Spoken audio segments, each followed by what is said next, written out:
Yo, what up guys, I'm Sammy and welcome back to the Soul Brothers channel. And this is my performance review of the Under Armour Curry Flow 9. So this shoe is quite pricey. It comes in at $160 for the retail price.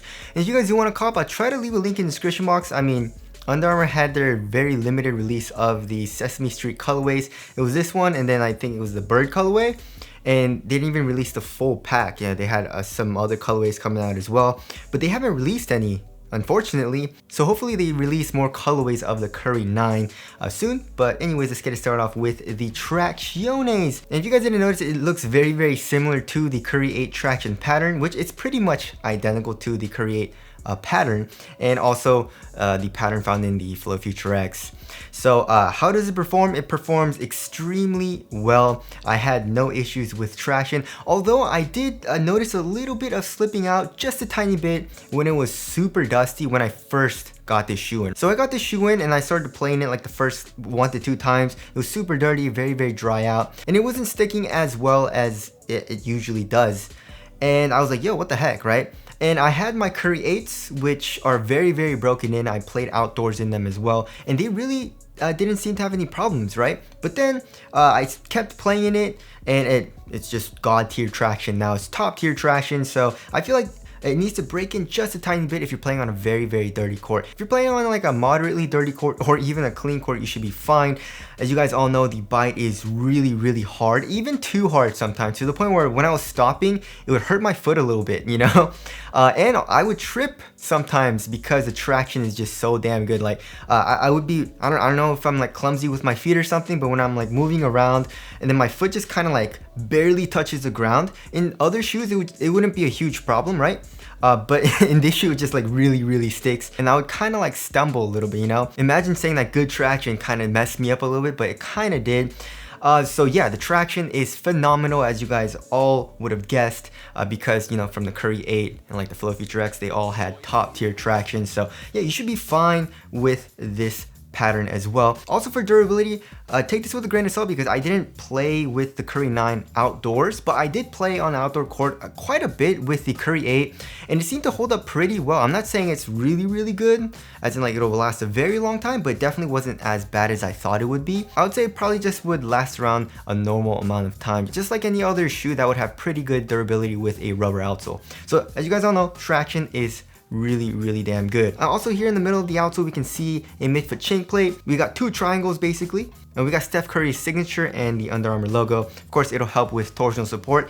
And segueing into heel to toe transition, it is buttery smooth in this shoe. As you guys can tell here in the heel, we have a very nice curved shape, pretty much fully exposed midsole as well. There's nothing caging it, so it's very soft. It doesn't feel clunky at all here in the heel. Also here in the forefoot, I really like this shape, right? So as you guys can see, it's a very curved shape. Look at that. So one thing that I really noticed, especially comparing to other shoes that I was playing in, like the LeBron 19 or even like the Kyrie 8, even though the Kyrie 8 is still like it's not flat, the Curry 9 really has a pronounced shape, especially here at the tip of the toe. So when I put a little bit of weight here, I definitely want to like rock forward, which I really like, as opposed to something that was super flat with like the Dawn Issue 1 or the Next Levels.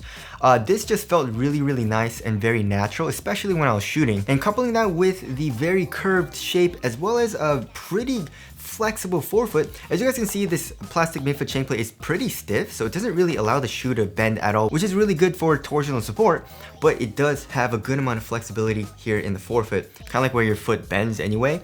So yeah, heel to toe transition is buttery smooth, and you just feel like a ninja.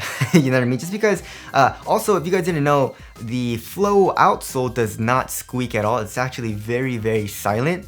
So because of that, and just because of how the shoe feels overall, you feel like a ninja. Alright, moving on to the cushioning setup, we got full length Flow, and Flow isn't super nice in their basketball shoes. I definitely do want to try Flow cushion in their like running shoes, because Under Armour makes very nice cushioning setups in the running shoes. For example, in the running shoes that use hover cushion, it's super nice, very soft, you know, like the Hover Sonic or the Hover Phantom, but then the hover cushion that's found in their basketball shoes is a lot stiffer, right? But anyways, so here in the Curry 9, we got full length Flow, and it's, like I said, it's fully exposed. There's no caging, which is super nice, but it's not that nice. Like if you want something crazy soft or very, very bouncy or something like that, you're not gonna get it here, right? But if you want something responsive, very low to the ground, then this is a great cushioning setup, and I really had no problems with it. And so just in my personal preference, I really do like responsive cushioning setups. So this shoe gives you very good court feel. Also good impact protection for how low to the ground you are. Although I'm not saying it's like the best for impact protection. Like when I was landing hard, especially like here in the forefoot, my foot would hurt a little bit, but it still wasn't terrible. I would say the impact protection is adequate. There is a little bit of compression here in the heel, but nothing crazy. It's just like kind of soft, just a tiny bit. So at the end of the day, if you want something responsive with great court feel and adequate impact protection, this is a great cushioning setup. All right, moving on to the materials. So they're calling this the warp upper. And as far as the overall materials go, it's kind of made of like a textile material with a little bit of like straps, I would say, that's crisscrossing in like a triangular shape. And also, as you guys can see, it is stitched down as well, which does add for support. But overall, it's a really, really thin upper. And this warp upper pretty much covers the entire toe box and the midfoot area. It's extremely thin and minimal on foot. It feels great. Really no break-in time needed. It conforms to your foot really well. And it's pretty damn supportive. There's really no stretch to it. So when you put a lot of like force into it, it does feel pretty damn supportive. Although it does stretch over time though, and which we'll get into in fit. But the overall material, this warp upper feels great. It feels premium. As far as the tongue goes, we have a very large tongue. And I really like this strap, you know, especially in this colorway. It's a very simple, like, you know, black and white colorway. And this kind of like strap part on top of the tongue definitely does pop out because of this color. But anyways, yeah, the tongue has, I would say, pretty minimal padding, just a tiny bit. And it is a half booty construction tongue. And moving on to the ankle area, we have just a tiny bit of padding. I would say there's a good amount of padding here where your Achilles is, like in the back of the heel, but more on the sides. It's pretty minimal. So yeah, the overall upper feels really nice on foot. For 160 bucks, I feel like the material quality could be a little bit better. I mean, like I said, I do like the warp upper, but the material like here in the ankle area, it's like a cheap like nubuck or suede material. And then the material surrounding the eyelets is also kind of cheap. It's like a synthetic material as well. So I wish they would use better quality materials for the price, but on foot and for performance, it's really, really nice. All right, moving on to the fit of the shoe. I went true to size and it fits me like a glove. So when I got it at first, it was pretty damn snug, especially here in the toe box, right? But once I kept playing in it, this warp upper kind of just stretched out a tiny bit, and I feel like the fit here in the toe box is a little bit roomier. It's still quite snug, but it's just a tiny bit roomier. And I just not a huge fan of that, honestly, because you know, I just like to have a snug fit personally. But if you're trying the shoe on and you feel like it's a little bit tight, just know that it'll stretch out over time and it'll get a little bit roomier. And for the width, I would say it's slightly narrow, pretty much like every single other Curry has been. I don't know what it is. Maybe Steph and I have like a similar shaped or size foot, but Curry shoes always fit me very, very well. If you have a wide foot or you want a roomy fit, probably go up half a size. All right, moving on to the support and lockdown of the Curry 9. So for lateral containment, I had zero issues. And this material seemed pretty damn supportive for me. And just keep in mind, I am very, very light. I'm only 155 pounds and short. I'm only like 5'9". So if you're bigger or heavier and you do a lot of lateral movements, you do a lot of cuts, and you're putting a lot of force doing these types of movements on your shoe, you might experience a little bit of issue there, but I still feel like you should be okay. It's probably just not gonna be as good as it was for me. And then moving here into the heel, we have the foam coming up a good amount to act as a sidewall and an internal TPU heel counter. So lateral containment for me personally was very, very good. Also for lateral stability, it's a very wide base. You're super low to the ground, so I had no issues with lateral instability either. So support and lockdown felt very, very nice for me. Also, when I was tightening up the laces and all that, my foot felt very nice and secure into the shoe. There's no heel slippage or anything. So support and lockdown for me was very, very good. One thing that I did notice, it's kind of like me nitpicking, is that this flat type of lace, you need to double knot it, because it does come undone very, very easily. So I had to double knot it every single time I tied it up, which is kind of annoying to do with flat laces because it's kind of hard to untie the double knot. But like I said, that has nothing to do with performance. So there's that.